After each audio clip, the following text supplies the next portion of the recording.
자, 여러분 14주차 마지막 강의입니다. 벌써 우리 비대면 강의를 3월에 갑작스럽게 시작한 게 엊그제 같은데 벌써 14주차 마지막 강의를 여러분과 함께 하고 있습니다.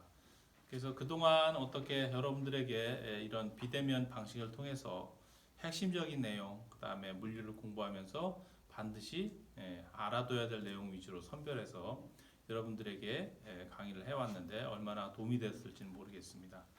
자, 오늘은 마지막 강의여서 여러분들에게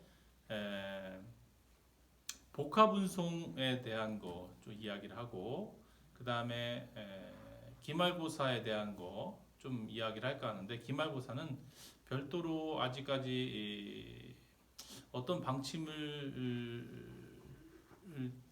통제받은 게 없어서 지금 현재 상태에서는 얘기하기가 어렵고, 추후에 학교에서 뭐 지침이 오면 거기에 준해서 기말고사 계획을 수립하고 여러분들께 우리 이 캠퍼스를 통해서 그다음에 전달을 할 수 있도록 그렇게 하겠습니다. 자, 오늘은 우선 우리 운송 수단인 컨테이너, 해상 운송 수단인 컨테이너, 그다음에 항공에는 컨테이너 개념이라고 하지 않고 ULD라는 개념이 있는데 단위 포장 용기 뭐 이 정도 되겠네요. 그래서 요거에 대한 거 간략하게 소개를 하고 나머지 시간은 복합 운송에 대한 이야기를 하면서 마지막 시간을 정리하도록 그렇게 하겠습니다. 자, 우선 자, 컨테이너에 대해서는 여러분 이제 많이 알고 있는데 컨테이너 종류를 조금 소개를 해드릴게요, 여러분. 우리가 일반적으로 수출입 운송에 보편적으로 많이 쓰이는 컨테이너는 드라이 컨테이너라고 해요, 여러분. 그냥 드라이 컨테이너, 드라이 카고 컨테이너.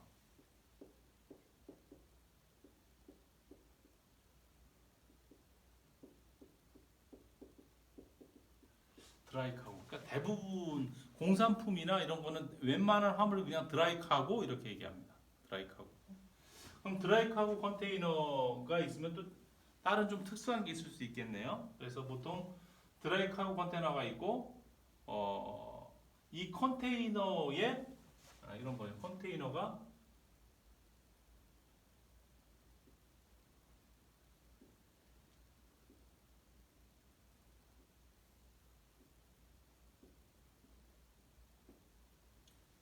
잘못 그린 것 같다.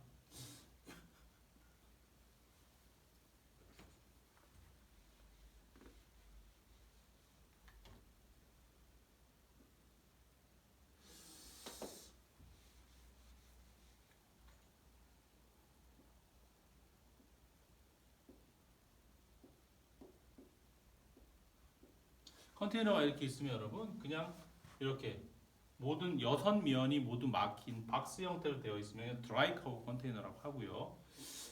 경우에 따라서는 이 위에가 여러분 뚫려 있는 컨테이너가 있어요. 이걸 보통 우리가 오픈 탑이라고 하더라고요. 오픈 탑 컨테이너. 이런 경우는 어떤 경우일까요, 여러분? 일반적으로 컨테이너 도어를 통해서 화물이 들어가고 나오고 이렇게 하는데 어떤 화물 같은 경우는 컨테이너에 포장은 되어야 되는데 여기로는 못 들어가고 위에서 이렇게, 그죠? 크레인이나 이런 걸 이용해서 위에서 이렇게 집어넣는 형식으로 이렇게 떠서 넣는 형식으로 해야만 하는 그러한 형태의 컨테이너 화물들도 있을 수가 있어요. 그럴 때 이 오픈탑을 씁니다. 그 다음에 경우에 따라서는 여러분 컨테이너가 있잖아요, 여러분. 그냥 이 밑에 바닥만 있어요, 여러분. 이 밑면만 있고 옆에 벽, 천정 이게 없죠, 여러분. 그냥 바닥만 이렇게 있는 경우가 있어요. 이걸 보통 플랫 렉이라고 해요. 플랫.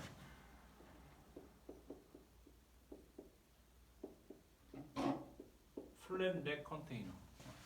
이런 경우는 어떨까요, 여러분? 어느 경우가 있을까요, 여러분? 주로 길이가 긴 화물. 보통 장척물이라고 하죠. 장척물. 어떤 것들이 있어요? 철근이라든지 공사용 목재라든지 하여튼 이 끼드랗게 생긴 그런 장척물들을 이렇게 실어야 될 경우, 그렇죠? 그럴 경우에는 보통 이 플랫 렉을 많이 쓰고 또는 굉장히 이 어떤 장비나 아니면은 큰 박스 형태로 포장된 걸 실을 때 이런 걸 쓰기도 합니다. 여러분들이 고속도로 같은 데 가다 보면은 휴게소에 왜 이렇게 그냥 이런 판 위에 앞에 트레일러가 있고 뭔가 큰 중량 화물이 올려 있는 경우가 있죠. 그 플랫 렉을 쓴 거예요. 그다음에 탱크 컨테이너가 있죠. 탱크 컨테이너. 탱크를 쓴다는 건 여러분 주로 액체라든지 기체가 저장되는 그런 용기죠. 탱크라는 것이. 그러니까 이것도 컨테이너화 되어 있는 게 있어요. 그러니까 이렇게 되어 있는 거죠. 컨테이너 골벽 프레임을 갖고 있고 여러분 이 안에 탱크가 들어가 있는 거예요. 이렇게 이 프레임만 철골로 이렇게 겉 프레임만 돼 있고 그 안에 탱크 형태가 들어가 있는 거죠. 그걸 탱크 컨테이너라고 하고 또 이런 게 있어요, 여러분. 리퍼 컨테이너라고 하는데 이거는 보통 리프리저레이트, 그러니까 냉동 컨테이너를 말하죠. 냉동 컨테이너는 그냥 일반적인 드라이 카고 컨테이너의 형태를 가지고 있는데 외관상 특징이 뭐냐면 도어가 있고 반대쪽에는 여러분 이쪽이 도어면 이쪽 반대쪽에는 장비들이 붙어 있어요. 냉동을 할 수 있는 냉장고 뒷면처럼 뭔가 프레온 가스가 돌아가는 모터라든지 이런 것들이 달려 있고 이거 몸체 색이 여러분 흰색이에요. 주로 냉동 컨테이너는 하얀색이에요. 식품류를 많이 담기 때문에 그렇게 해서 구분이 됩니다. 이게 간략한 해상 컨테이너이고요. 항공은 어떨까요, 여러분? 항공에도 컨테이너 개념이 있나요? 항공도 항공용 컨테이너가 있을 수 있어요. 근데 어떻게 생겼냐면 항공용 컨테이너는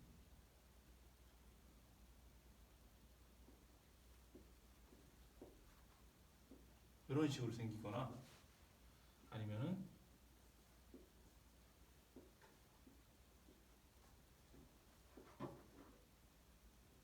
이런 식으로 생겼어요, 여러분. 그리고 재질이 보통 해상 컨테이너는 스틸이에요, 여러분. 스틸 컨테이너, 그죠? 철. 항공 컨테이너는 여러분 알루미늄이에요.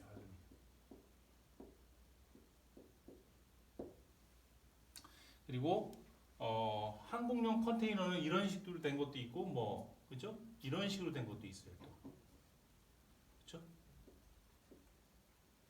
있고 아니면 그냥 통으로 이런 식으로 생긴 것도 있어요. 자, 이 밑면이 깎인 컨테이너가 됐든 윗면이 깎인 컨테이너가 됐든 아니면 크게 양쪽으로 꺾인 컨테이너가 됐든 어떤 걸 우리가 생각할 수 있어요, 여러분? 항공기 동체가 어때요, 여러분? 항공기 동체가 이렇게 돼 있겠지. 그죠? 거기가 절반으로 나눠서 이렇게 윗부분을 메인 데크라고 하고 윗부분을 로우어 데크라고 하는데 로우어 데크 여기에 끼는 메인 데크에 좌석들이 쫙 배치가 되어 있는 거고 화물기는 여기에 화물들이 들어가는 것이죠. 그렇죠? 그런데 화물기는 아래 위가 모두 화물칸으로 구성이 되어 있는데 이런 형태의 컨테이너면 이 밑부분에 들어간다고 볼 수가 있겠네요, 여러분. 그치? 이렇게 잘리고 이렇게. 요거는 요게 들어가고. 그러니까 동체의 모양에 최대한 근접해서 적재의 효율을 높이고자 이렇게 모퉁이가 이렇게 비스듬하게 잘려 있는 형태를 가지고 있어요. 그리고 이런 항공 컨테이너와 더불어서 항공기는 요 항공기 동체 안에 적재가 가장 용이하게끔 그리고 가장 효율적인 적재 공간을 확보하게끔 또 더불어서 항공기의 안전성을 확보하게끔 하는 포장이 필요한데 그러한 모든 행위를 지상조업이라고 해요, 여러분. 지상조업. 그러니까 항공기에 적재되는 항공함은 모두 기본적인 포장 그대로 실리는 것이 아니라 항공회사에서 지상조업 작업을 거쳐서 해당 항공기 동체에 적재가 되기에 가장 적합한 상태로 만들어져서 적재가 되는 거예요. 그러다 보니까 그렇게 하기 위해서 필요한 것들이 이런 항공용 컨테이너도 필요하고 또 여러 가지 전문적인 장비가 많아요, 여러분. 항공용 파레트도 있고 이글루라는 것도 있고 여러 가지가 있는데 그러한 모든 그러한 적재 용기를 합쳐서 항공화물에서는 ULD라고 표현을 해요. 여기는 그냥 컨테이너라고 표현하는데 이 항공화물에서는 ULD, Unit Load Device 이렇게 표현을 합니다. 그래서 이런 것들을 활용해서 적재를 한다 해서 여러분들이 해상이나 항공용 이 화물 적재 용기에 대해서 간략하게 알아두시기 바랍니다. 자, 그 다음은 복합운송에 대해서 이야기할 거예요, 여러분. 복합운송. 자, 복합운송은 멀티모달 트랜스포테이션이죠. 멀티모달 트랜스포테이션. 복합운송의 가장 큰 개념은 뭐냐면 출발지, 그러니까 화물의 출발지가 있죠. 수출지, 출발지. 보통 오리진 포인트라고 해요. 그 다음에 도착지, 최종 도착지, 그죠? 데스티네이션, 그죠? 그 다음에 출발지와 도착지를 가는 데 있어서 여러분, 그죠? 한 번에 출발해서 한 번에 갈 수도 있지만 중간에 다른 곳을 들렸다 갈 수도 있죠. 그죠? 환적지가 있죠.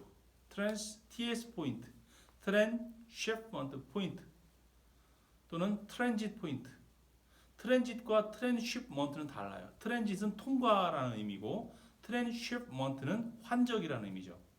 그러니까 출발지 오리진 포인트에서 항공운송의 경우에 오리진 포인트에서 인천공항에서 떴어요, 항공기가. 그리고 미국 시카고까지 바로 갔어. 그럼 어떻게 돼요, 여러분? 오리진 포인트에서 도착지까지 다이렉트로 간, 논스톱으로 간 것이죠. 이런 경우는 OD 화물이라고 해요. 오리진 데스티네이션. 그 다음에 중간에 하와이를 들렸다 갔어. 그러면 하와이를 경유해서 갔으면 하와이를 트랜짓해서 간 거예요. 하와이 트랜짓 카고죠. 그리고 싱가포르 하와이로 안 가고 인천에서 떠서 싱가포르에 내렸어. 싱가포르에 내려서 화물이 하화되어지고 다른 대한항공으로 싱가포르까지 가서 싱가포르 창의공항에서 화물이 내려지고 미국의 유나이티드 항공사에 다시 실려서 미국 시카고로 갔다. 그럼 이건 뭐예요? TS 화물이에요. 환적 화물, 트랜시프먼트 화물 그런 거죠. 그러니까 다시 설명하면 하나의 항공기가 출발해서 그죠? 그 항공기가 바로 쉬지 않고 도착지에 도착하면 그건 논스톱 화물이 되고 항공기가 출발했는데 항공기가 중간에 어디 들렸다 간다. 그러면 그건 경유 화물이 되는 거예요. 경유지 화물. 근데 중간에 들렸는데 그 항공기가에 머물러 있지 않고 항공기가 내려지고서 다른 항공기에 적재돼서 갔다. 그런 환적 화물인 것이죠. 그래서 화물이 출발해서 도착지까지 가는 데 있어서 그죠? 단일 운송 수단을 이용하는 경우에는 그건 그냥 국제 운송이에요. 근데 항공이나 해상, 그죠? 또는 해상 항공, 또는 항공, 철도, 철도 해상 이렇게 두 가지 이상의 운송 수단이 결합이 되어서 출발지인 오리진 포인트에서 파이널 데스티네이션까지 가는 그러한 운송 방법을 복합 운송이라고 하는 거예요, 여러분. 그렇죠? 예를 들어서 한국에서 미국 시카고까지 갈 때 선박을 이용하면 어떻게 돼요, 여러분? 부산항에서 LA항까지 선박으로 가죠. LA에서 화물이 내려진 상태에서 미국 대륙 횡단철도를 타고 LA에서 시카고까지 철도를 이용해서 최종 목적지인 시카고까지 간다. 이건 뭐예요? 복합 운송이라고 하는 거예요. 복합 운송. 한국에서 유럽으로다가 화물을 보내는데 부산항에서 배로다가 쭉 해서 뭐 프랑스까지 가는 방법도 있지만 싱가포르까지 배로 가고 싱가포르에서 내려서 항공기에 넣어서 항공기로 파리 공항으로 간다. 복합 운송이라는 거죠. 이렇게 두 가지 이상의 운송수단이 결합해서 운송하게 되는 경우를 복합 운송이라고 하고 그러한 복합 운송 서비스를 위해서 정형화된 국제 운송 루트가 몇 개가 있는데 그것을 소개하고서 이번 시간을 마치도록 하겠습니다. 그래서 자, 몇 가지를 소개해 드릴게요. 대표적인 복합 운송 루트 보통 랜드 브리지라는 게 있어요, 여러분. 랜드 브리지 뭔 의미예요, 여러분? 대륙을 땅을 다리 삼아서 가는 거예요. 땅을 다리 삼아서. 대표적인 랜드 브리지 ALB 아메리칸 랜드 브리지. 두 번째 MLB 미니 랜드 브리지라는 게 있고, 세 번째 SLB 시베리안 랜드 브리지. 가장 대표적인 복합 운송 루트가 됩니다. 자, ALB라는 것은 여러분 아메리칸 랜드 브리지, 아메리카 대륙을 다리 삼아서 가는 거예요. 어디? 예를 들어서 한국, 동아시아를 기준으로 해서 유럽을 가는 루트를 생각해 봅시다. 한국에서 부산항에서 출발하죠, 여러분. 그럼 어디로 갈까? 미국 서부 해안에, 자, 우리나라 여기 있죠. 미국이 여기 있다고 쳐요. 유럽이 여기 있죠. 한국. 우리나라가 예를 들어서 독일까지 간다. 랜드 브리지를 이용하겠다. 그러면은 한국에서 미국 LA로 가겠죠, 여러분. 그렇죠? 뭘로? 선박으로. 여기서 뭘로 가? 이제 여기서 뉴욕까지 철도. 그죠? 선박. 여기서 함부르크까지 선박. 이렇게 가는 거예요. 해상 운송 사이의 중간에 다리로 뭘 쓰는 거예요? 다리 개념으로 미국 대륙을 쓰는 거죠. 이 랜드를. 그거를 아메리칸 랜드 브리지, 보통 ALB 이렇게 얘기합니다. 이것도 당연히 복합 운송 루트죠. MLB라는 건 뭐냐면 미니 랜드 브리지예요. 이제 아메리칸 랜드 브리지의 작은 축소판이다. 그렇게 해서 동아시아에서 오는 화물들이 LA에서 내려지고 나서 이쪽 뉴욕 동쪽 미국 동부에서 유럽으로 가는 게 아니라 그냥 동부에서 끝나거나 아니면 이쪽 멕시코만 쪽으로 이렇게 움직이는 화물들, 이런 것들을 그냥 미국을 다리로 삼는데 얘보다는 좀 작은 개념이다. 그래서 미니 랜드 브리지 이렇게 얘기합니다. 시베리아 랜드 브리지는 뭐예요, 여러분? 말 그대로 시베리아 대륙을 횡단해서, 그쵸? 유럽까지 가는 거예요. 우리나라가 여기 있죠, 여러분. 그죠? 한국이 이렇게 시베리아 랜드 브리지를 이용하려면 여러분 여기서 유럽으로 간다. 그럼 거꾸로 이렇게 올라가죠. 여기 어디? 올라가면 블라디보스토크하고 보스토치니가 있어요. 보스토치니. 여기로 해상 운송을 한 상태에서 여기서, 그죠? 철도. 무슨 철도? 시베리아 대륙 횡단 철도인 TSR. 트랜스 시베리안 레일로드를 타고서 쭉 가죠. 어디? 유럽까지.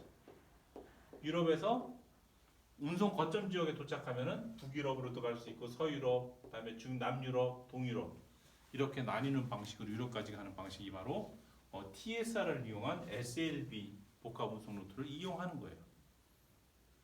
그러니까 중국에서 신실크로드 정책을 펴고 그러는 것들이 모두 요 TSR 밑에는 여러분 TCR이 있어요. TCR. 중국 대륙 횡단철도 트랜스 차이나 레일로드. 또 이쪽에, 그죠? 몽고까지 가는 그 구간을 TMGR이라고 해요. TMGR. 트랜스 몽골리안 레일로드. 만주철도는 TMR 이렇게 얘기하죠. 어쨌든 이러한 동아시아 대륙에서 시작하는 TMR, TMGR, TSR, TCR 이런 철도들이 궁극적으로는 어떻게 돼요, 여러분? 이 TSR이라는 러시아 대륙 횡단철도에 연결이 돼서 그것이 유럽까지 이어지게 되어 있어요. 그러한 것을 이용하게 되면은, 그렇죠, 역시 복합 운송이라고 할 수 있고, 일반적으로 유럽까지 가는 운송 수단 중에 시베리아 대륙 횡단철도를 이용하는 이 TSR이 보편적이다라고 볼 수 있습니다. 그런 이 TSR을 이용하는 운송 루트를 SLB라고 하더라. 이렇게 보면 되겠습니다. 자, 그래서 복합 운송은 이 정도에서 그냥 소개식으로 여러분께 했습니다. 그래서 이제 이러한 복합 운송 루트를 이용하면 한국에서 유럽을 목적지로 해서 가는 루트가 되게 많다는 걸 알 수 있죠, 여러분. 보통 한 5개 정도 존재하는데 첫 번째 방법은 뭘까요, 여러분? 복합 운송이 아니라 그냥 단일 운송으로 하는 해상 운송인 부산에서 동남아시아로 해서, 그렇죠? 아라비아 반도를 돌아서 홍해로 해서 수에즈나 지중해, 유럽으로 이루어지는 해상 운송 루트가 하나 있고, 그죠? 두 번째는 어떤 루트가 있나요? 지금 얘기한 아메리칸 랜드 브리지 루트가 있고, 그죠? 두 번째. 그다음에 또 뭐가 있나요, 여러분? 여기 파나마 운하를 통과해서 또 이쪽으로 가는 세 번째 루트가 있고, 그다음에 또 뭐가 있나요, 여러분? 블라디보스톡으로 해서 이 SLB, TSR을 이용한 SLB 노선이 네 번째가 있고 또 하나는 뭘까요, 여러분? 그렇죠. 싱가포르를 거쳐서 아프리카, 남아프리카 공화국을 돌아서 희망봉을 돌아서 아프리카 동부로 해서 가는 그 다섯 가지 루트가 있네요. 현재 한국에서 가장 많이 쓰는 한국에서 유럽 수출 노선은 그렇죠. 해상운송 노선이에요. 아덴만으로 해서 홍해, 지중해로 가는 그 노선이 가장 많이 쓰이고 있다라는 거예요. 왜 그게 많이 쓰이는지는 또 뭐 운송의 안정성 뭐 이런 가지 차원에서 이유가 있는데 그것을 설명하기엔 좀 시간이 부족하고 그냥 그 정도 루트가 있다 정도만 여러분들이 이해하시면 될 것 같습니다. 그래서 오늘 강의는 여기서 정리를 하는 거로 하겠습니다. 그리고 아까 서두에 얘기한 바와 같이 여러분들 성적 평가에 대한 건 별도로 교수님이 계획을 방침을 수립해서 이러닝 캠퍼스나 여러분들 메일 또는 기타 뭐 문자 메시지를 전달을 해서 여러분들에게 전부 전달이 될 수 있도록 그렇게 조치를 하겠습니다. 한 학기 동안 물류 및 운송론을 주제로 해서 비대면 강의 참여하시냐 대단히 수고 많았습니다. 끝까지 유종의 미를 거두면서 동영상 시청 철저히 하시고 과제는 없어요, 여러분. 14주차는 과제 없습니다. 과제 없고 과제는 13주차까지 과제였고 마지막으로 링크해 놓은 그죠? 다큐멘터리까지 여러분 철저하게 시청하시기 바랍니다. 수고 많았습니다.